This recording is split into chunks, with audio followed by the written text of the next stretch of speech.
Welcome to హైకో properties. ఇప్పుడు మీరు చూస్తున్న ఈ హౌస్ వచ్చేసి 128 square yards north face house అండి. 2546 డైమెన్షన్స్లో ఉన్నటువంటి ప్రాపర్టీ ఇది. దీనిలో మనకు రాంపల్లి, హైదరాబాద్.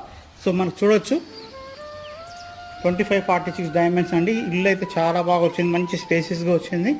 చూడొచ్చు పార్కింగ్ ఏరియా అంతా కూడా వచ్చింది. నార్త్ ఫేస్ హౌస్ అండి. మీకు ఇన్బిల్ట్ లైటింగ్ సిస్టమ్తో చాలా బాగా వచ్చారు. సెట్ బ్యాక్ ఏరియా కూడా చాలా బాగా వచ్చిందండి. చూడొచ్చు మీరు, ఇల్లు అయితే చాలా బాగా వచ్చింది. చూడొచ్చు పైన లైటింగ్ అంతా కూడా మీకు ఇవ్వడం జరిగింది. రూఫ్ లైటింగ్ అన్నీ కూడా ఇచ్చారు. చూడొచ్చు ఫాల్ సీలింగ్ లైటింగ్స్ అన్నీ కూడా ఎక్స్ట్రాడినరీగా ఇచ్చారండి. ఇల్లు చాలా బాగా వచ్చింది. ప్రైస్ విషయానికి వస్తే 72 lakhs అండి. ఇంకా కూడా తగ్గిస్తారు. ఇంట్రెస్ట్ ఉన్న వాళ్ళు మనం కాంటాక్ట్ నెంబర్ కాల్ చేయొచ్చు. చూడొచ్చు కిచెన్ ఏరియా కూడా చాలా బాగా వచ్చింది. 2 BHK హౌస్ అండి.